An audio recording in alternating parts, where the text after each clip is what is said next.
My sister died. But she didn't leave. Child abuse. My little sister Ella died a year ago. She was only 12. The doctor said it was natural causes, but there was nothing natural about what happened to her. The truth is, our family killed her, slowly, over years of cruelty. It wasn't sudden, but a slow, deliberate breakdown of her spirit, of her soul. They broke her. Our father died when we were young, and my sister and I were taken in by his side of the family. It was supposed to be temporary, until our mother could get back on her feet. But it wasn't. Ella suffered the most. My father's family, my uncle, aunt, cousins, hated us. They hated her. They were monsters, but they wore the faces of family. The worst part? I couldn't do anything to stop it. I tried to protect Ella, but I was just a kid, too.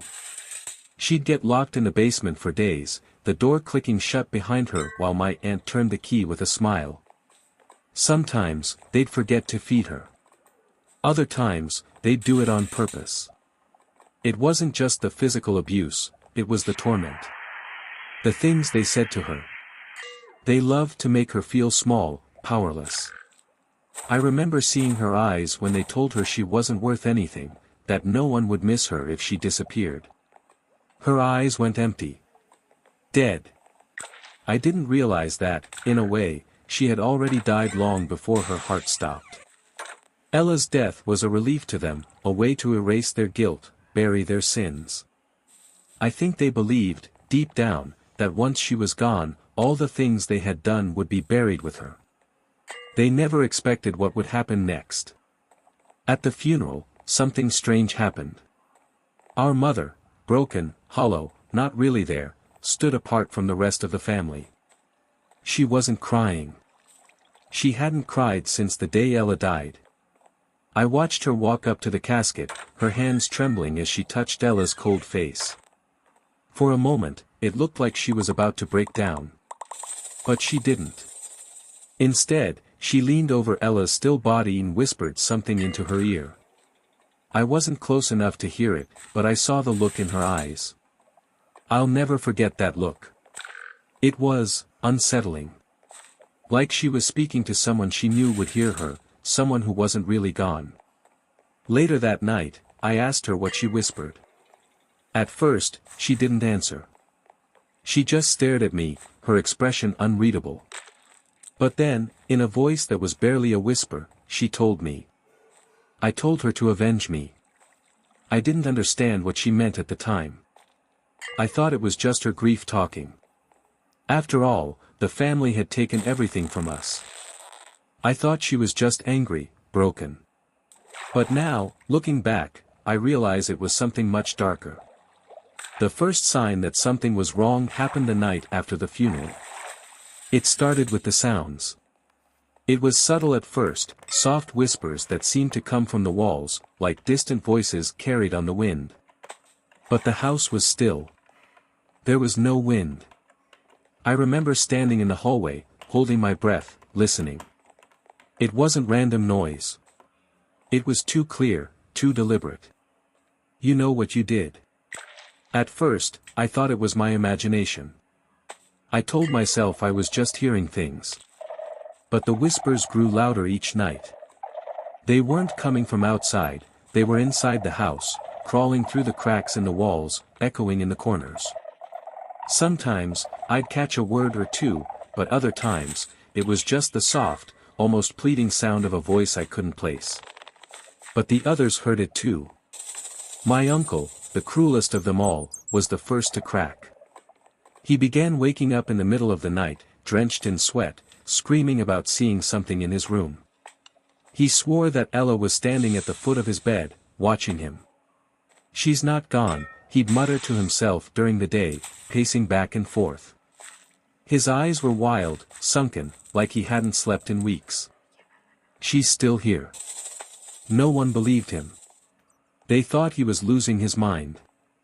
But I believed him. Because I saw her, too. It started small. Out of the corner of my eye, I'd catch glimpses of her, just for a second, standing in doorways or reflected in windows. She was never close, never fully there, but it was her. I know it was. Her face was pale, hollow, and her eyes, they weren't the same. They were dark, like empty pits, staring back at me. Her expression never changed.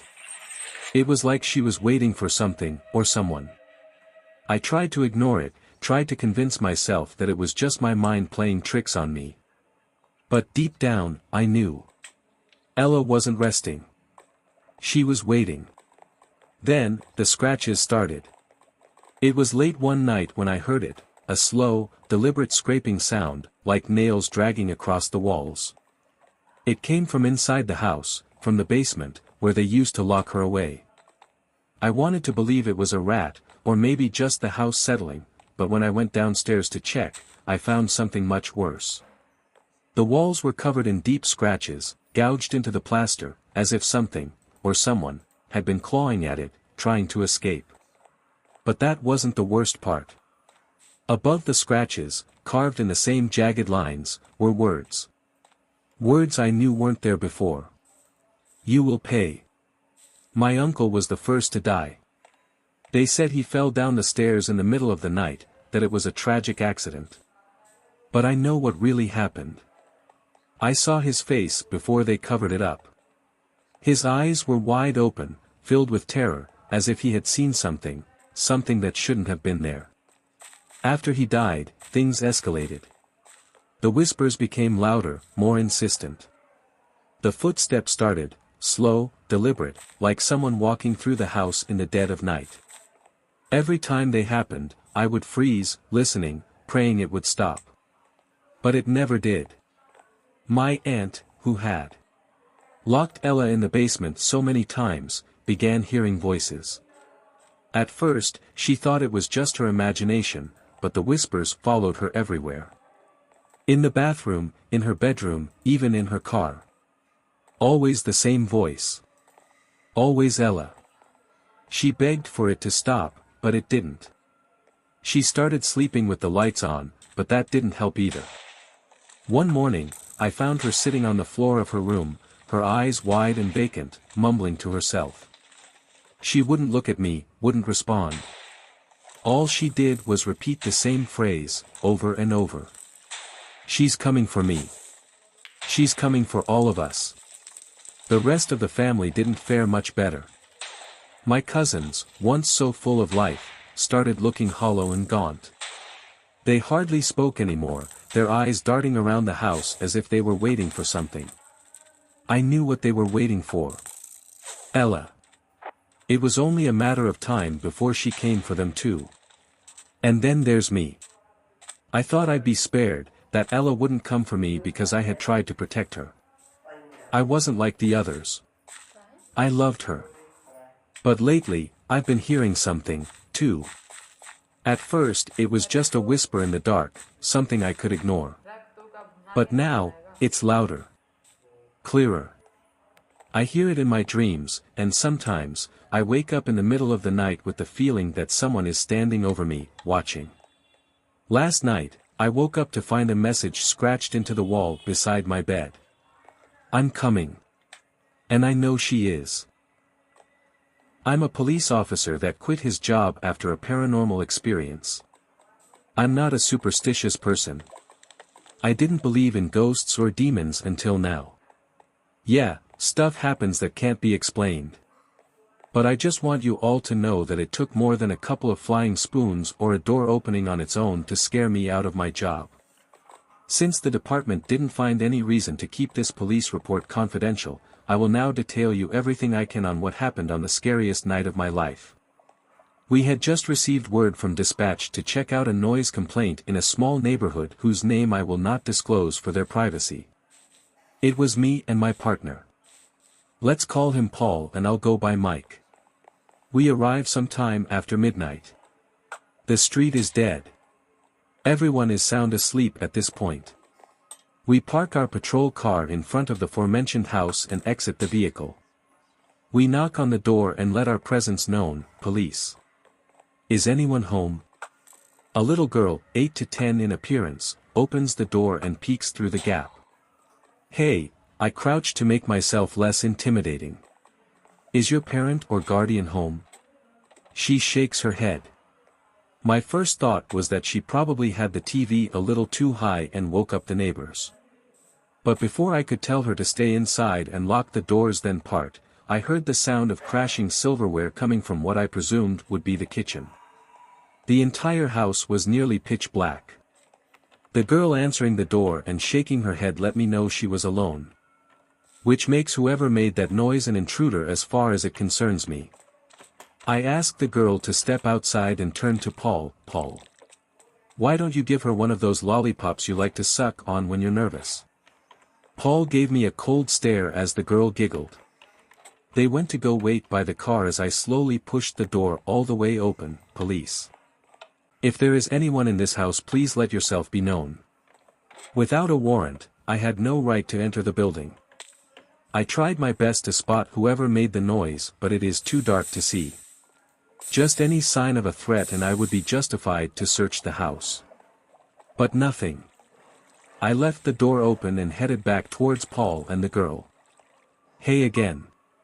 I don't think we introduced ourselves. I'm Officer Mike. This is my partner Paul. If I may ask, what is your name?" "Maribel." "That's a pretty name." "So Maribel. Again, if I may ask. Where is your family?" As soon as I had finished my sentence, the television in the living room turned on, volume fully up. Me and Paul quickly turned in surprise and could see the television playing static from outside. We put Maribel in the back seat of the patrol car for her safety as no civilians were allowed in the front seats. We then, against our better judgment, enter the house. We tried every switch in the house but no lights came on. While wandering the house cautiously, I would catch a person standing in the mirrors. I thought it was Paul, but every time I looked behind me, Paul was nowhere to be found. As I returned to the front door along with Paul, we both jumped as running footsteps echoed down the hall. We detached our firearms and aimed it at the source. The footsteps got louder and got closer. But no one ever appeared physically. Lamps, chairs and other stuff started getting thrown around by an invisible force as the footsteps reached us. We sprinted out of the house and waited by the front yard. The footsteps seemed to stop, followed by the police siren that went off. I ran to the car and silenced the siren. I looked back at Paul, who seemed shocked. "You all right, Paul?" He takes a lollipop out of its package and puts it in his mouth. "Yep." I opened the rear door and checked up on Maribel. "You okay?" She nodded her head, so I walked back to Paul. "I don't know what to make of this," he said. "Yeah, me neither." "No. Seriously. Ignore the running invisible man that knocked everything down for a second. All the family photos, pictures on the wall," he points at Maribel, "she's not in any of them. So what are you thinking?" The footsteps led outside. Then the siren goes off. There's a million buttons in that car. What are the chances? "Paul. Are you trying to tell me that Maribel is haunted? How do you explain what we just saw?" "I'm sure there's an explanation. The TV turns on when we take Maribel outside, prompting us to check it out. Someone or something shows up in the mirrors but ducks away. I remember wanting to shut him up. Not because he wasn't making any sense, but because he was. I know you seen it. It was prowling around. Then it runs outside and gets in the car. Tries all the buttons. I think a ghost is trying to get to the girl." I just stood there, not sure what to say, until Paul decided to start walking back towards the house. "Paul, what are you doing? It only shows up in the mirrors. That's how we find it." I followed him inside and watched as he takes a book from the counter and breaks the nearest mirror. "What's the matter with you? That's someone's property." He takes a shard and hands another to me. "It's not every day you get to arrest a ghost." We aimed our flashlights all over the house waiting for something to appear in the broken glass.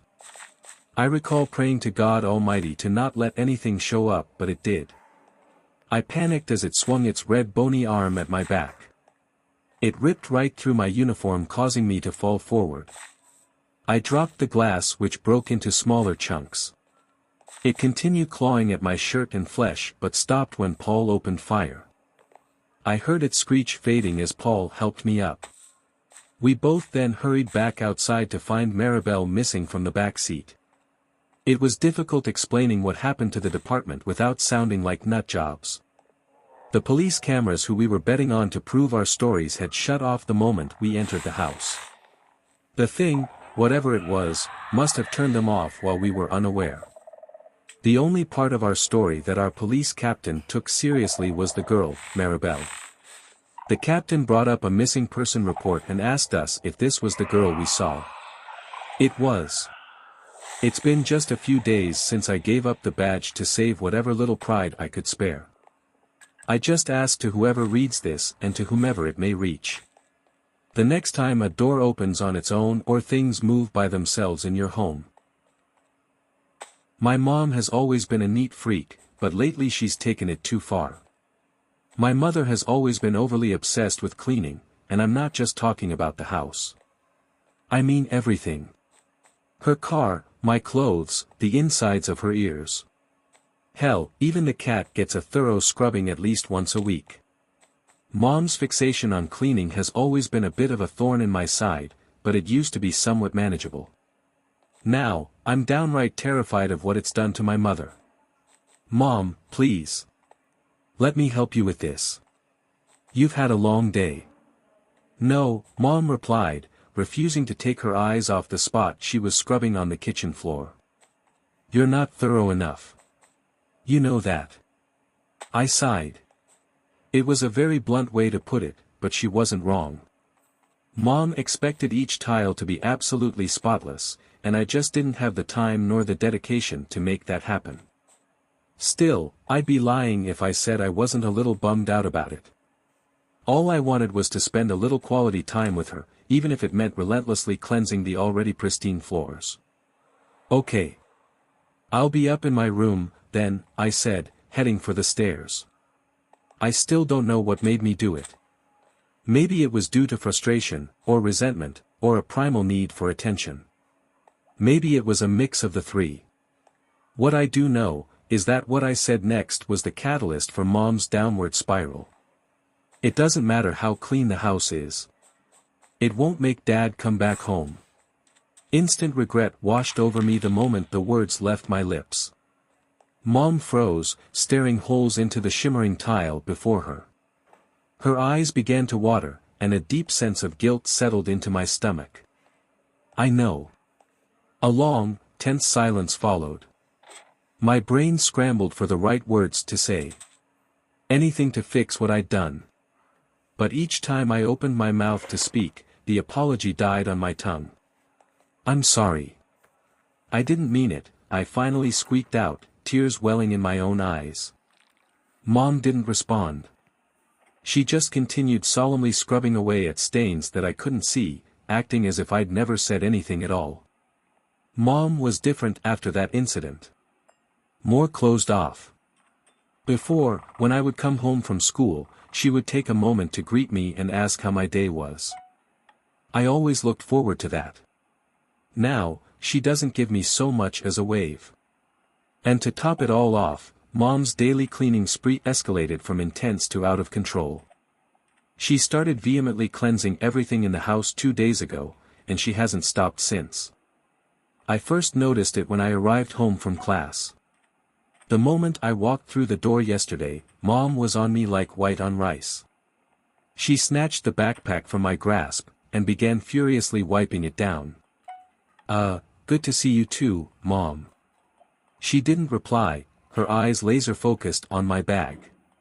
Honestly, she was beginning to frighten me.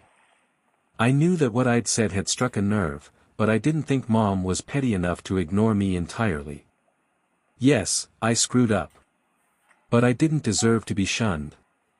Mom didn't bother making dinner that evening. She was too busy running my clothes through the wash for the 4th time that day.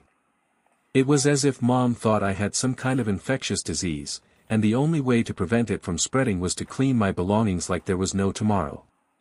I decided to try my best to ignore it. Surely, after enough time, Mom would return to her normal self. She had to, right? I wanted to believe that, but I really didn't know. So, I figured it couldn't hurt to buy her something to show how sorry I was. After all, Mom was always a sucker for gifts. The next day on my way home from school, I made a little detour. I stopped off at a local florist, and I bought the prettiest bouquet of roses that my jobless, teenage self could afford.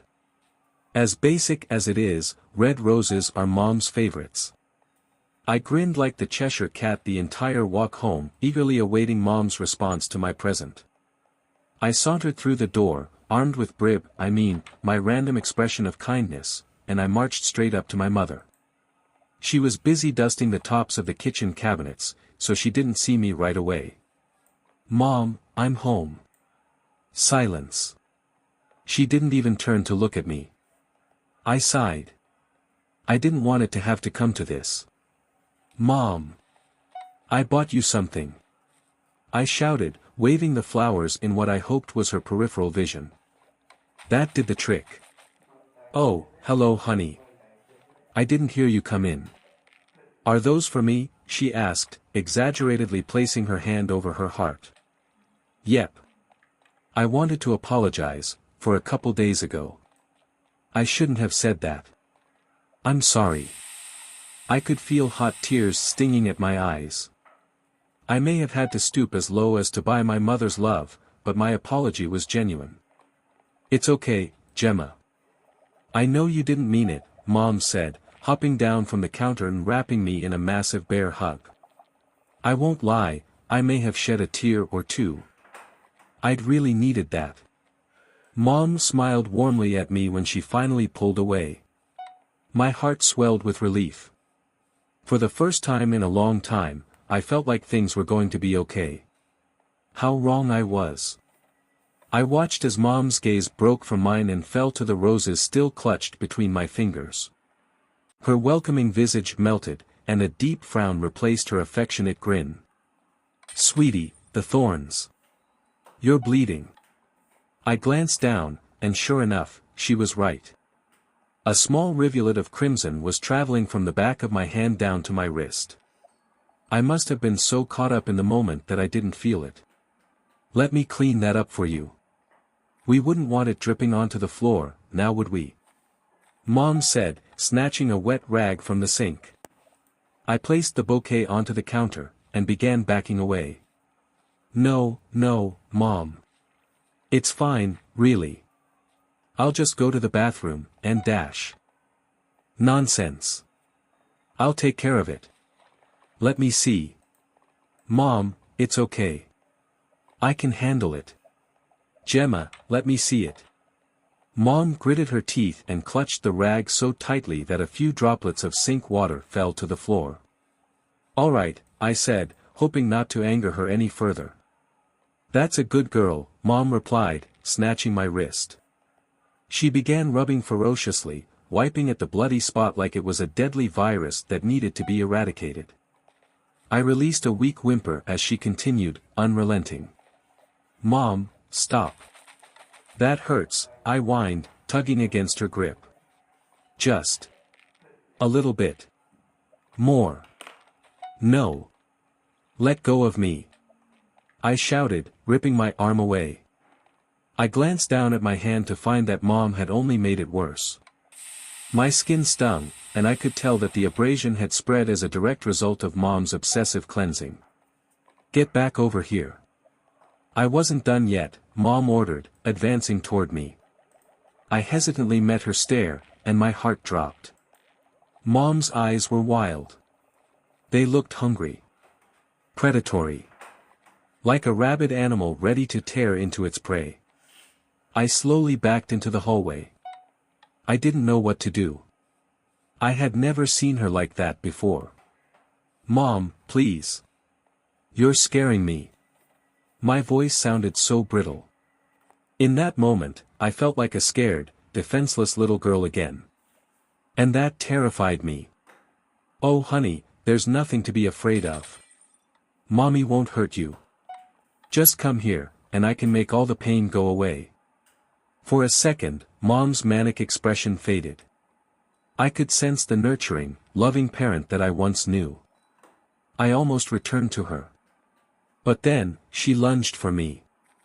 I sidestepped her and bolted for the stairs. I could hear her screaming at me all the while.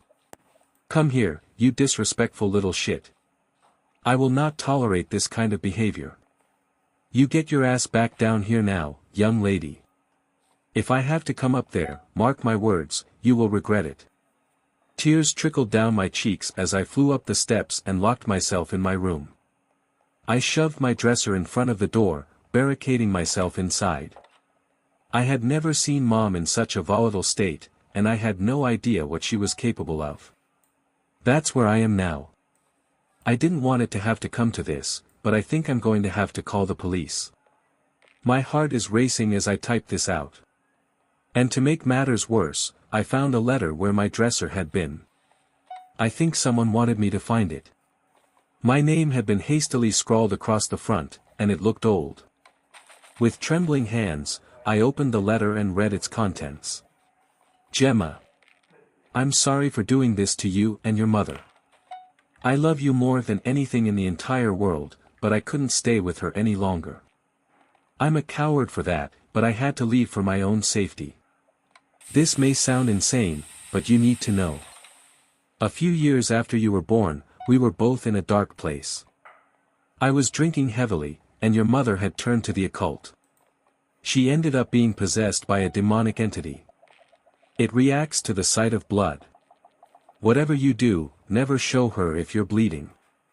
It will send her into a manic frenzy. Please, stay safe, and know that I will always love you. Yours. Dad. I wish I would have found the letter sooner. It might be too late for me now.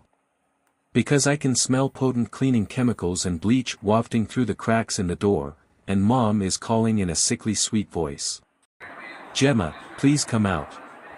I don't mean any harm. All I want is to scrub all that filthy flesh and blood away from your bones.